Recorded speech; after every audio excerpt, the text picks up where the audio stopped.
Good afternoon. My goal today is to talk to you a little bit about food systems in Iowa, but also to share different aspects about farm to school. And I am not the expert in farm to school, so I'm going to tell you a little bit more about myself and my role at Iowa State University, and then share a bunch of name drops on people doing really great work around the state. So I get to work on community food systems development and design, and that basically means that I get to work with really amazing people to help them figure out solutions to different issues or opportunities that they see in their community. And that means we get to work with farmers and community development, individuals, schools, hospitals, etc. So what is a food system? And what is happening with my slides? There it goes. Okay. What is a food system? So this is a really brief picture of different aspects of the food system. So we obviously have different scales, there's different types of production systems, and we look at the food system from 5 food system sectors. So production, transformation and distribution, processing, consumption, and then resource management. And our goal is to try to fit those pieces together to have a holistic approach to food systems development. That also means that it touches a lot of different aspects of the community. So we may work in education. We can look at public health or wellness opportunities, education, policy, wellness, and environment. So where does farm to school fit into all of this? There are lots of different opportunities for us to work in nutrition education, in school gardening, which many have heard about a lot. We're also getting into greenhouses, and then procurement. And so a lot of what we've talked about and heard about today is just opportunities for the hamburger that you heard about earlier this morning from Darren, and then ag arts in the classroom is another way that education can come into this. Policy is another way that we can look at this too. So school wellness policies are now mandated as of June 2017, and farm to school can be a practice that you incorporate into that in your school systems. This can also include things like exercise and ways for students to get outside, and showing those has a significant benefit in students in the classroom. So why do we want to do this in our schools? So health is one aspect of farm to school. 1 in 4 children in Iowa right now are struggling with overweight or obesity. We can also look at the economy, so dollars spent on procurement or school gardens go back into our local neighborhoods and have an aspect of building up our community. So it's said that between 60 cents to $2 million, can go back into local economic development, and that's coming from National Farm to School. Education, we've talked about this too. So I'm curious, has anyone had experience in school gardens in their community? See some head nods. How about taste testing? More head nods. We've got a bunch of active people here in the front row. So our goal here is that we can have various different activities that get people more engaged in just asking questions about what and how can I engage in this work. So look around Iowa. Our goal here is to share amazing things that are going on and maybe give you guys some nuggets to take home to your community or stay right here in Goose Lake. So Iowa Big is an organization in Cedar Rapids, and they work with a lot of different high school students on entrepreneurial activities. They do everything, so technology, food, graphic design, etc. And I've had the opportunity to work with them a few times throughout the last few years with Nate Pruitt and some of his students. So this is a picture, or a couple pictures of their work more on the gardening side of things. We worked with them on a Knoll Ridge Park project, which was adjacent to an elementary school, but the high school students also got to do some mentorship with them. In the second picture, they are at Co-College, so also partnered with college students on ways of engaging in permaculture. And this was an opportunity for the students to actually get involved in the design process, but then to also learn about horticulture and different aspects there. They do other amazing things like aquaculture, and the students are building new technologies around that framework. For those of you who may be in Cedar Rapids from time to time, the Nubo City Market has ways for you to get engaged in that program and used to have the aquaponics pop up in that space.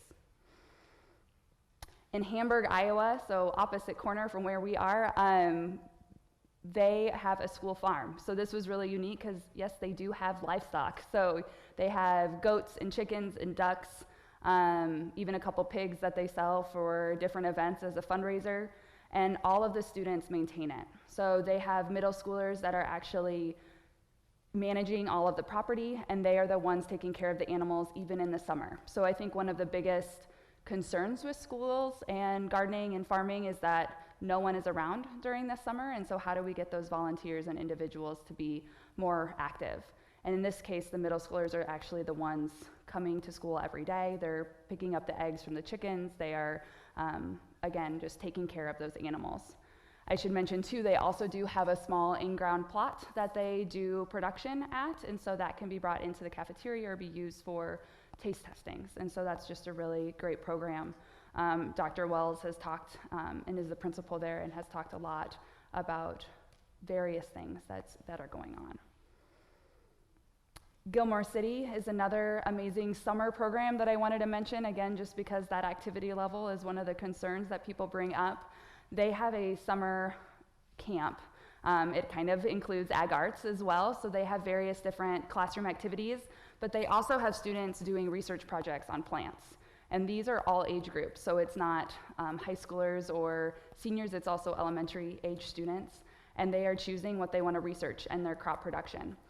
And I learned a lot from them in this day trip out there. They also have chickens, so apparently chickens may be the new in for farm to school in our future. CAM is one of the school districts in Cass County. We're working with Cass County on a farm to school project that's actually incorporating all 3 school districts in their county. I think this is really unique because it shows how coming together can build more opportunities for us in the future. And in this case, CAM in Messina, this is at their middle school, they had a greenhouse that already existed when we started working with them. And they've provided a lot of technical resources and feedback for the rest of their community and as a best practice. They also just built a fairly state-of-the-art greenhouse that's being used in some of their curriculum where students can again do production and different testings, but they can also look at just what does a greenhouse design look like? How am I going to build that? What are some of those constraints? I want to mention a little bit more about the Cass County Coalition and the farm to school work. So we also work with the Atlantic Elementary and High School there. We're also in Anita, which is part of the CAM school district, and then we're working in Griswold.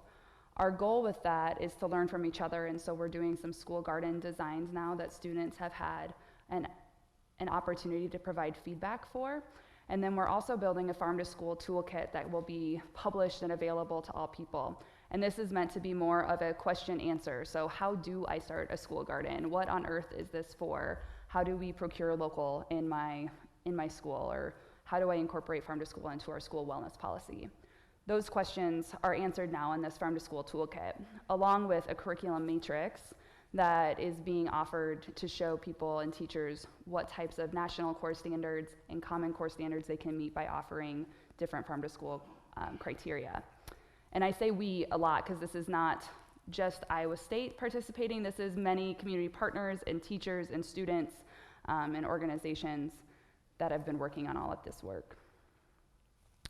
So a couple urban examples. Coles Montessori is in Des Moines and Windsor Heights area, and they've been doing a lot of work to engage their students too. And this is one example of some public edible landscapes, or what I refer to as a public edible landscape, and more of a natural playscape. So instead of incorporating only annuals and raised garden beds, they've also incorporated this into a more playful way that students can go out and explore, and they're learning by playing, basically. They, of course, have the raised gardens, and so they're also doing some of the work there, but just a unique way of looking at the landscape and how it contributes to the overall development of the school. So I briefly want to share a video that was provided to me from Iowa Department of Public Health, and this is a project in Black Hawk County that's going on, and they're partnering with SNAP-Ed.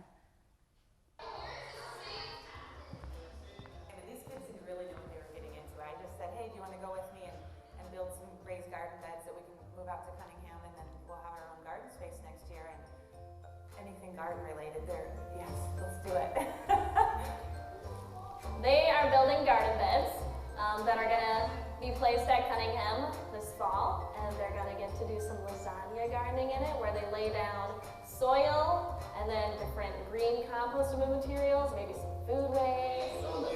While we are at TechWorks at the Cedar Valley Makerspace, and we are partnering with Cunningham and Waterloo Schools and Food Corps and the Black Rock County Health Department, UNI's local food program coordinator. We are working with a lot of UNI students as well from their industrial tech education program.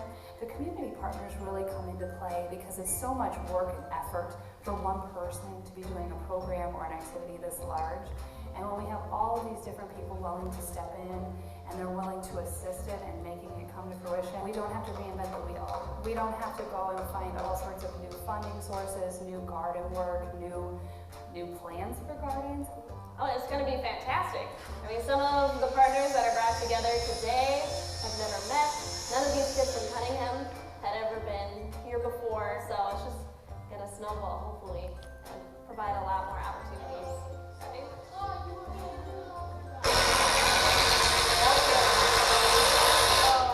The kids are awesome, first of all. I've never worked with fifth graders, so they're surprising me at how well they can do these tasks. They're getting in there. They're not afraid to grab the sander, grab the drill, like they're eager to. Yeah, there's a lot of energy. They're really excited to be working on things. And they were all really brave and like ready to get in there right away. Nobody was timid about using the drill. They all wanted to participate. That was awesome. Yeah, great.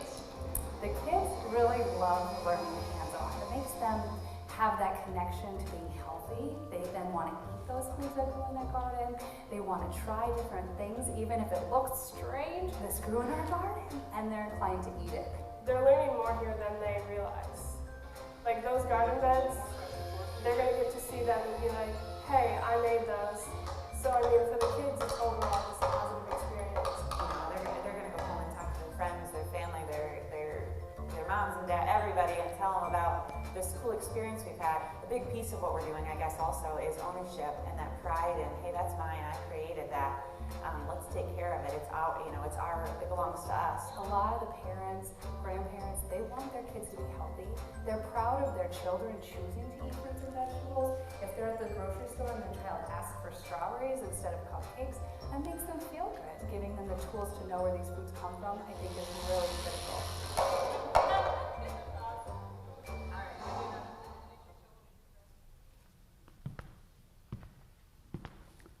So a pretty positive message about what we can do within our schools, especially with collaboration. A couple other examples around Iowa. The next one is Iowa Food Hub in West Union, and so this is where procurement comes into play. And so they are an aggregator of several different farms, and then they distribute to our schools. They also can deliver to you as an individual, and so they've really done an interesting business plan in terms of how they're getting local products to our consumers. In Northeast Iowa as well, they have the Northeast Iowa Food and Fitness Initiative, so they're doing a lot of great things with youth and within the community. One of the reasons that I chose to talk about the pork and the cattle projects that they've done is to talk about farm to school as something different than just produce, because I think a lot of times we're thinking about it as we're going to have a salad or it's going to be something that's taste tested really briefly in the classroom. And in Iowa, it turns out we don't have those products year round. And so this project that Northeast Iowa has taken on is really getting meats into our schools. And that's a pretty unique way of looking at how this can be re-engaged and continue. So for those of you that are really interested and driven to get into this work, a conference that we're having for the first time is the Iowa Farm to School Conference, and that'll be this June. And it's being developed by a farm to school coalition that meets regularly, and they're currently looking at various different proposals, and it's just a way to network and get more engaged in this work. If you'd like more information, please let us know how we can help with that. Overall, my goal for the presentation and for you all is to think about ways that you may be able to be more active and engaged in your communities or in your school systems. I think that we all have different passions and values that we have that help us get and empower ourselves as well as the community members we're working with. And so I hope all of you take some time to consider ways of getting more engaged in your food system. So thanks for your time.